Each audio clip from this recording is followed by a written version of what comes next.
give more returns. Get more security and more interest on your fixed deposits from Sri Lanka's largest finance company, LOLC Finance.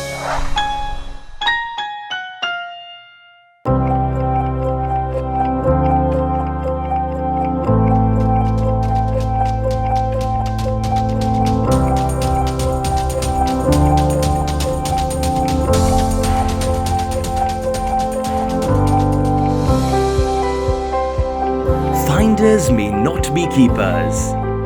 Do right. Do the right thing even when no one is looking. Refresh Sri Lanka for a civic-minded society. In association with AICPA and CIMA, CA, the Institute of Chartered Accountants of Sri Lanka, and 99X. LMD, the voice of business.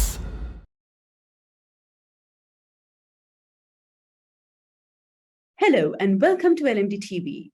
We've reached the final show of the year, and tonight on the forum, we're having a roundup of some of the interviews we've had this year. Now, the opposition leader has said he wants the 20th Amendment replaced by 19A, which would mean a transfer of executive power from the President to the Parliament. But that may not satisfy the people's demands for a fresh start. Could you comment on this? I can comment on the 19th Amendment. The Bar Association of Sri Lanka, at the time the 19th Amendment was enacted, the Bar Association supported the 19th Amendment to the Constitution.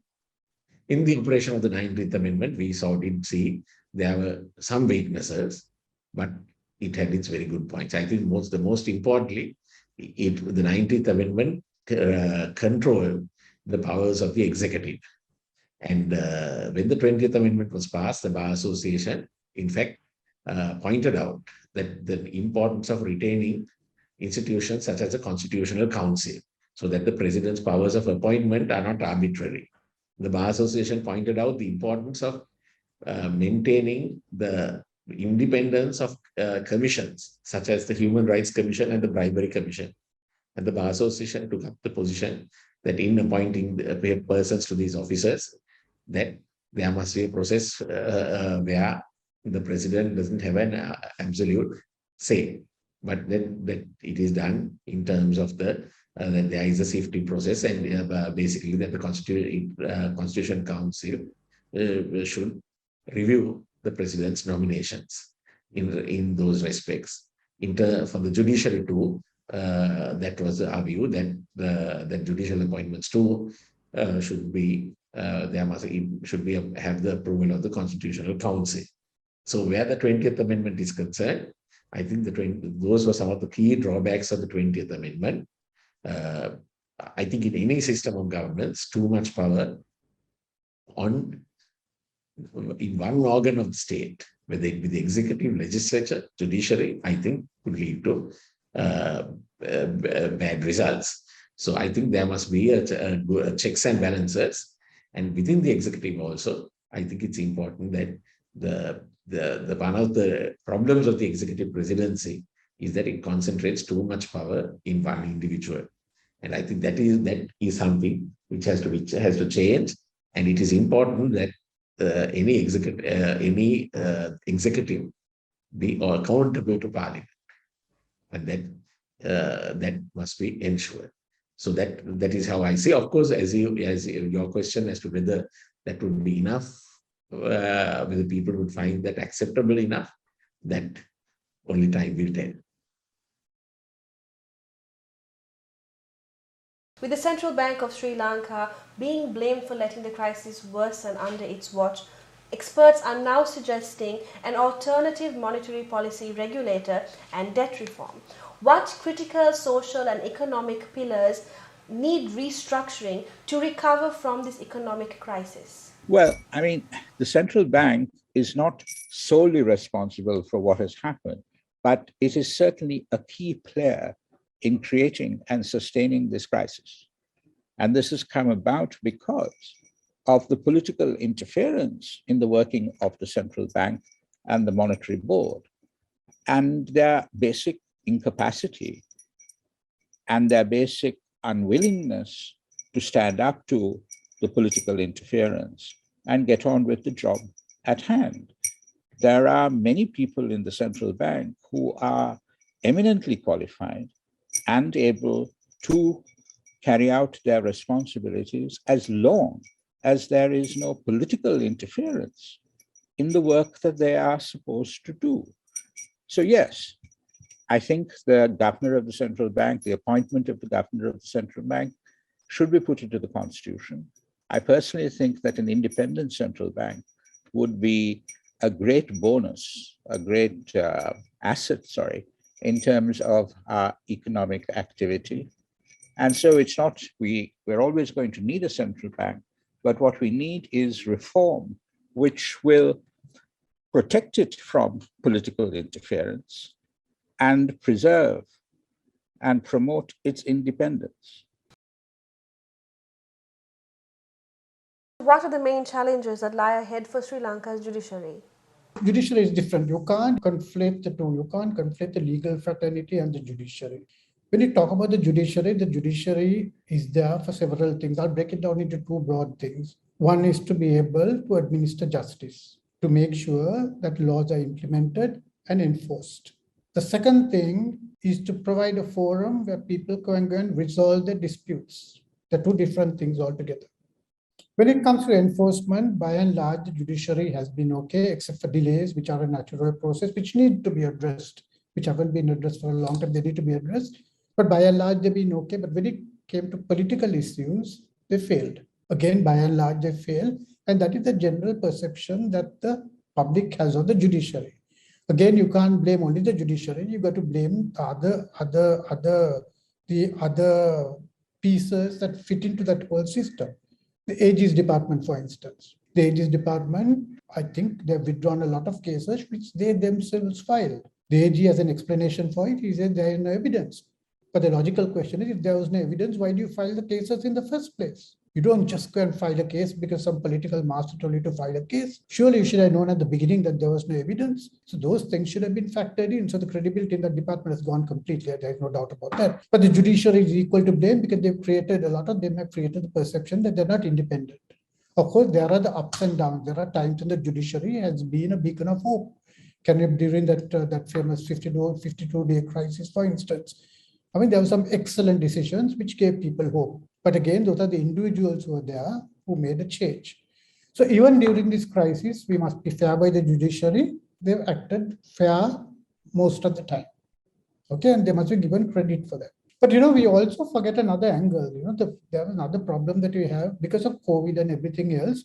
There have been huge impediments to the system working properly. Right? There have been long delays that have been caused to the whole process. So these are things that need to be addressed. And in my opinion, the judiciary has failed to address those issues. Now, there are some areas or some courts in this country which hear cases once a year. So think of a land case which comes up once a year. A case would generally be called, say, 20 times.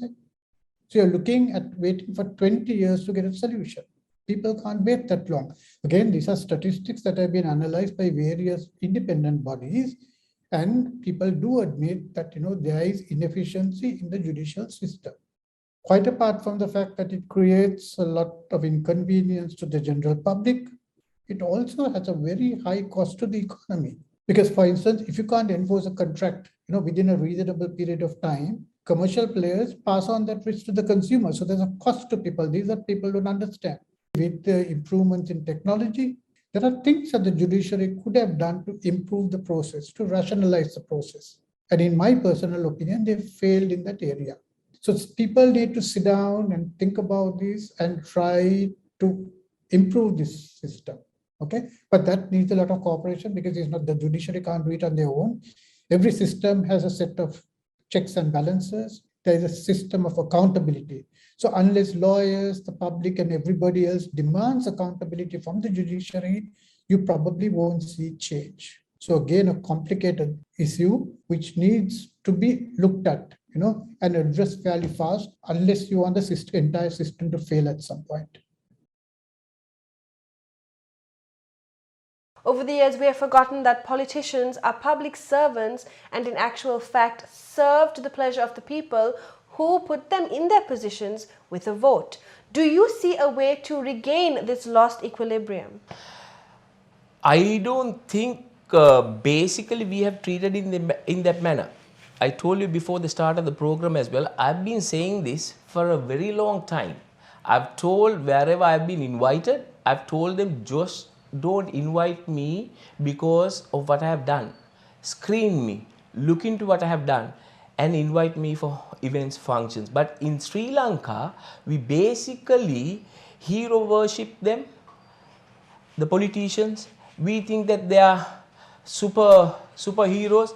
I don't know whether that's the mindset that that the people have, or is it because they're worried, thinking that if we don't invite them, if we don't make them comfortable, that we will lose out on the benefits that we deserve.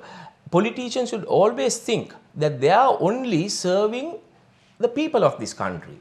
So the people have all the right to pick and choose whom they want to invite for events. I think unless we start doing that, I think we will always have these leaders, the politicians, do whatever they feel it's good for them and not for the country. And I feel these are selfish moves, and we need to now put pressure on all these from now onwards, who's going to take over the country, show leadership, that they have a responsibility towards the people of this country, and not only with a few group of friends or people that they know. It's the people who have sent the majority into parliament, and they have a responsibility. So I think what we need to do is, I don't think we treated them like that in the past, but from now onwards, we need to get them to be public servants, and they are there to serve the people.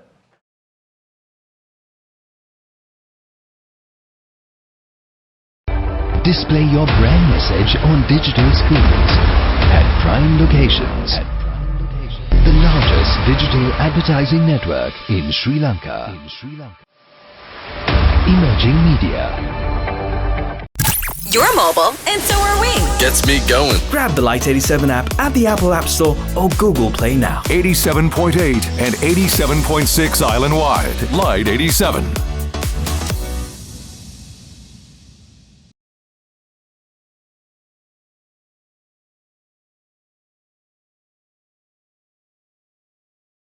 What's your perspective on FDI for Sri Lanka in terms of foreign firms?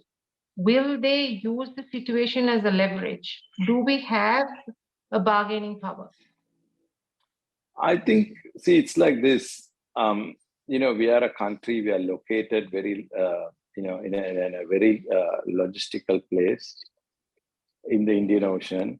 We have two superpowers as our neighbors, one very close to us, India, with 1,200 million population, of which some 400 million in middle class, who is amazingly consuming, and their GDP is very high, their growth rate is very high, they're very developed.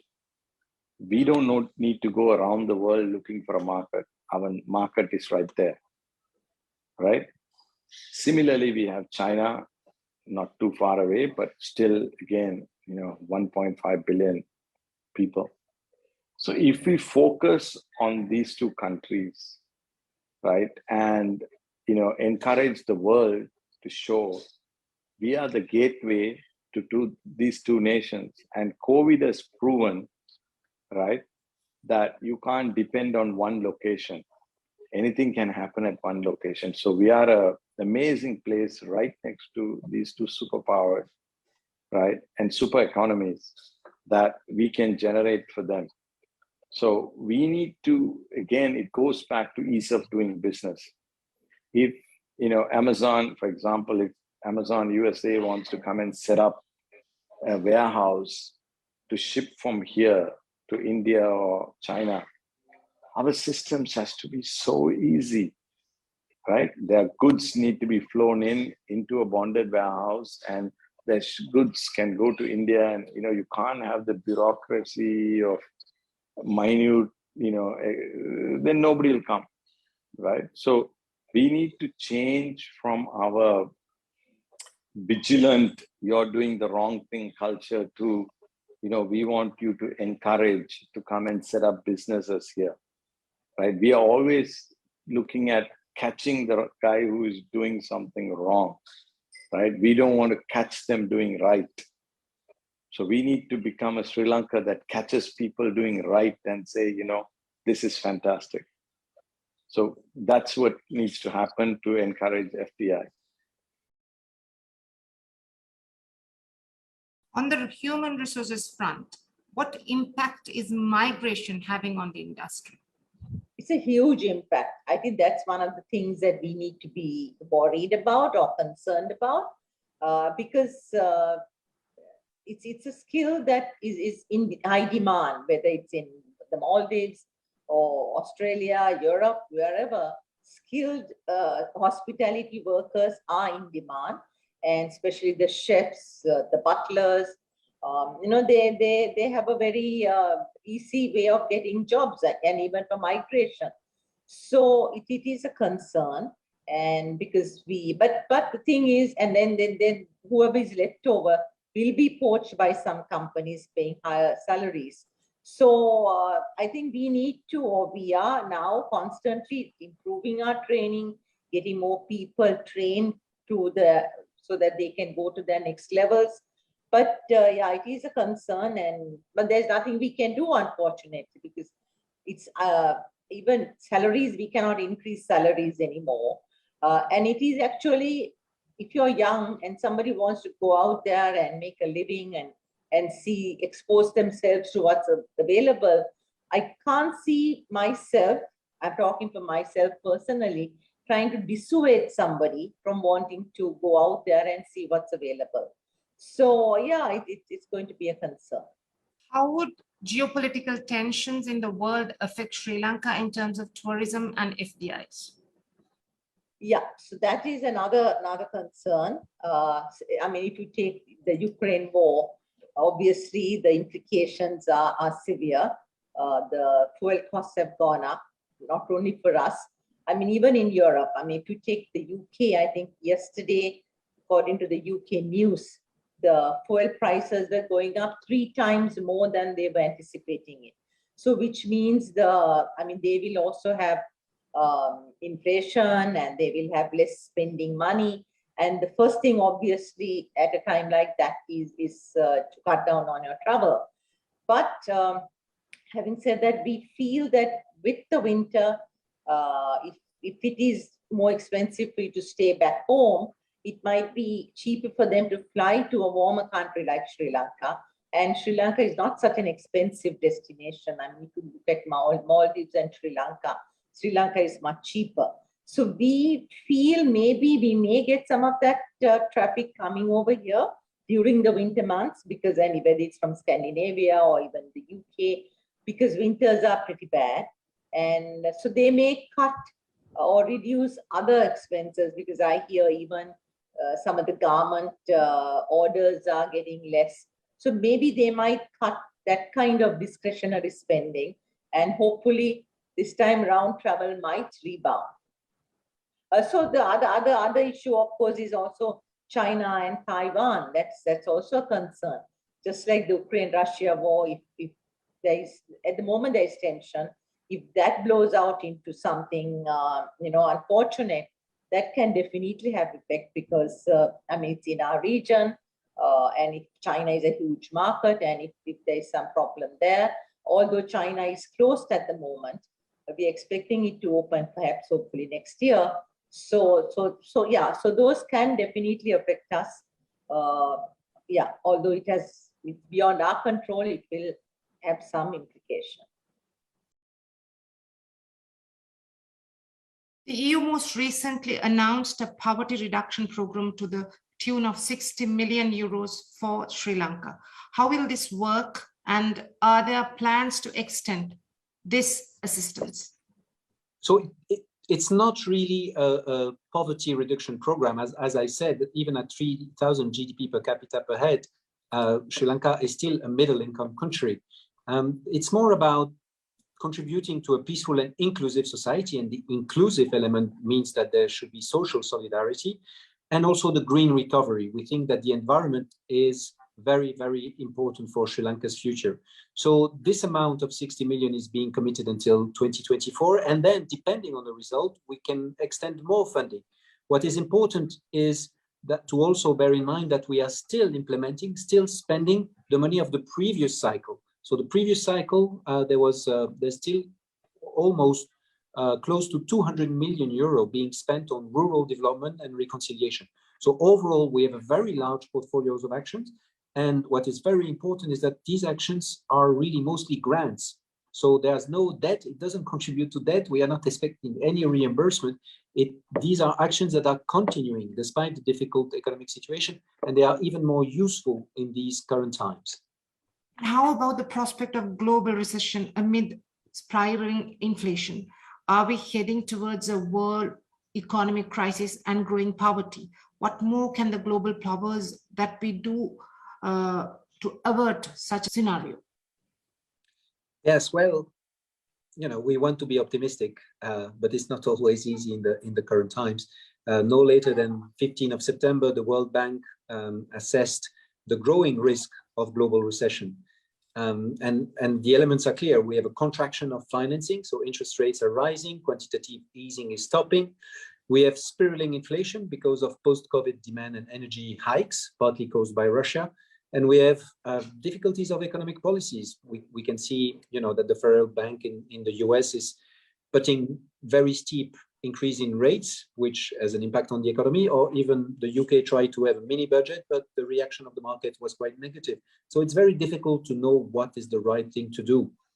I don't think it's only the global powers who have something to say. Everyone has something to do and say.